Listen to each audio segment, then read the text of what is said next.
Arc-en-ciel de bonne humeur chez We Love. Ces jours-ci, je vais beaucoup te parler d'économie, d'intelligence financière. Bon, ce sont des thématiques que j'aborde dans mon accompagnement niveau 2, mais je tiens à en parler parce que j'ai l'impression qu'on ne se rend pas compte à quel point on peut changer la donne avec notre façon de consommer, la manière dont on dépense notre argent, comment on utilise notre argent. On peut vraiment changer la donne et faire les choses venir à notre avantage, faire les choses se passer à notre avantage. J'ai regardé fin 2019 un documentaire sur Netflix et c'était Killer Mike qui disait, alors je cite, des études ont montré qu'aux États-Unis, $1 peut rester 28 jours dans la communauté asiatique avant d'en sortir. Pour les Juifs et les Blancs, l'étude compte entre 21 et 23 jours, mais en ce qui concerne les Afro-Américains, c'est 6 heures. Alors, quand j'ai entendu ça, ça m'a scotché, quoi. C'était même pas 6 jours, c'était 6 heures. Je me suis dit, waouh, merde, quoi. Il y a un truc qu'on a loupé, il y a quelque chose qu'on n'a pas compris. Et jusqu'à présent, en 2021, il y a vraiment quelque chose qu'on n'a pas compris, qu'on n'a pas saisi. Donc, depuis que j'ai adopté notre calendrier Kamit pour les célébrations et les fêtes, donc si tu veux, tu pourras regarder dans mes vidéos, je parle du calendrier Kamit pour avoir plus d'informations, pour mieux comprendre. Tu pourras regarder la vidéo où je parle de ce calendrier. Mais il y a plein de fêtes commerciales depuis que j'ai adopté notre calendrier Kamit que je ne fête plus. Mais s'il me faut honorer un moment en famille, j'en profite à ce moment-là pour consommer dans notre communauté en priorité afin que mon argent reste avec nous aussi longtemps que possible.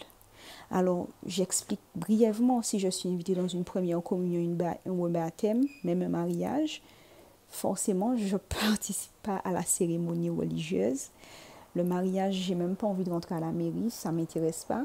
Mais si je suis invitée à la fête, j'y vais et j'apporte un cadeau qui vient de la communauté, à moins que les personnes ont un projet en commun. Bon, souvent pour les mariages ou les unions, c'est toujours mieux de leur demander qu'est-ce qui leur ferait plaisir au lieu de les encombrer avec je sais pas quoi. Bon, après, c'est vrai que souvent, il y a des listes de mariage, mais c'est toujours mieux d'offrir quelque chose d'utile. Moi, si je peux le trouver dans la communauté, ben, en priorité, je vais là-bas.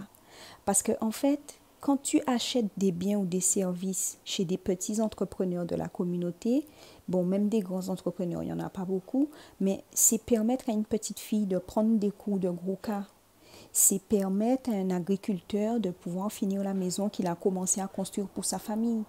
C'est permettre à une maman qui élève par exemple ses 4 enfants toute seule de pouvoir offrir des vacances au Kenya ou au Bénin. C'est permettre à un papa de payer la pension alimentaire de ses enfants s'ils sont séparés. Donc, consommer chez nous, c'est agrandir les possibilités des petites entreprises de durer et devenir plus fortes. Et aussi de garder le si peu de grandes entreprises qu'on a, de les garder au niveau où elles sont et si possible de les faire avancer pour continuer. Euh, Parce que quand on va à Carrefour faire des courses, on fait de bonnes affaires. Il y a toujours des promotions. Mais je vais rien t'apprendre. La maladie, c'est toujours cadeau. Les dégustations sont gratuites le samedi quand tu es dans les grandes surfaces. Et ça me fait penser à une chanson en plus de Gifta où il dit pour te rendre accro, la première dose est gratuite. La première dose est gratuite, effectivement, pour te rendre accro. Donc, c'est vrai que les fruits et les légumes frais, ça coûte plus cher que les produits transformés. Ça demande aussi du temps pour les préparer, mais sur le long terme, ça cause moins de tort à ta santé. Parce que l'argent que tu économises quand tu fais les courses, après tu le payes pour te soigner, parce que ce qu'on achète est tellement transformé que ça finit par te rendre malade. Donc, les supermarchés, ils font des produits premier prix, c'est bon marché, tout ça, mais déjà Carrefour, c'est pas Camit, on le sait. Quand on va dans leurs centres commerciaux, on continue à agrandir le fossé entre les descendants des maîtres qui gardaient nos ancêtres captifs et nous-mêmes, alors qu'on est libre et qu'on est sans chaîne. Et du coup, moi, ça me fait réfléchir encore parce que je me dis, mais on n'est plus en captivité, mais les euros qui sont sur notre compte bancaire nous limitent. Et on est comme dans une cage, on est dans une case réservée à la classe moyenne. Parce qu'on est limité par nos finances, par l'argent qu'on a sur notre compte. Mais si on reste là et qu'on ne fait pas notre argent travailler en priorité pour notre communauté, ça ne va jamais changer. Mais quand certains d'entre nous réussissent, alors il y a un autre truc aussi qui est rageant, c'est qu'ils s'habillent encore avec des marques de luxe italiennes, des marques de luxe françaises, alors que chez nous, on a des grands couturiers. On a Imana ici, un grand couturier camerounais, on a Nana Wax, on a Goya Paris, on a des marques qui sont à nous où on peut aller pour pouvoir faire les choses changer, avancer en notre faveur.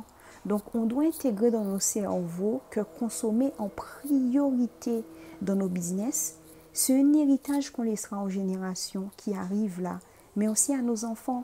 Parce que les Juifs et les Libanais, même les Syriens à la pointe, s'ils n'avaient pas fonctionné entre eux, ils ne seraient pas aussi nombreux ici, là, à Karukera. Maintenant qu'on va à Bikassik aussi, on les voit, on constate qu'ils sont en train de s'étendre. À Basse-Terre aussi, il y en a. Donc, les Haïtiens aussi, ils commencent à avoir de plus en plus de commerce et vraiment, on doit s'inspirer d'eux. Ils sont kamites comme nous. Donc, on a le devoir de se lancer aussi pour que notre économie fleurisse parce qu'on consomme énormément malgré qu'on fait partie de la classe moyenne. Donc, on a un grand pouvoir d'achat. Il faut qu'on s'en serve pour nous d'abord en priorité. On fait trop souvent les mauvais choix. On veut quelque chose que quelqu'un de notre communauté maîtrise, mais on va aller acheter tout l'attirail et on se lance juste parce que sur YouTube, on a une vidéo en mode do it yourself. Ben voilà, on se met à aller acheter le truc, on va sur AliExpress alors que c'est pas Kamit. Puis on fait ça 2-3 fois et on fout tout l'attirail dans un coin. Mais au lieu d'aller gaspiller notre argent comme ça, on n'a qu'à payer les services de quelqu'un qui est compétent, quelqu'un de notre communauté qui maîtrise, dont c'est le métier. Et en plus de faire avancer la communauté, on a une prestation de qualité. Donc, ça ne va pas être évident chez We Love, mais c'est possible. C'est possible d'améliorer notre façon de consommer pour construire une économie kamite, prospère et durable.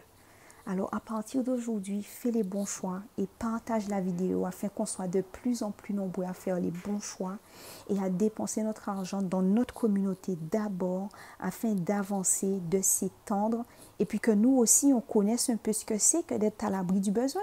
Puisqu'à force d'encourager les nôtres, on va finir par changer de niveau. On ne sera plus dans la classe moyenne. Tu vois? Bon, voilà, chez We Love. C'est tout ce que j'avais à dire pour aujourd'hui. Et puis, dans une troisième vidéo, on conclut sur le thème. Allez, bye bye chez We Love.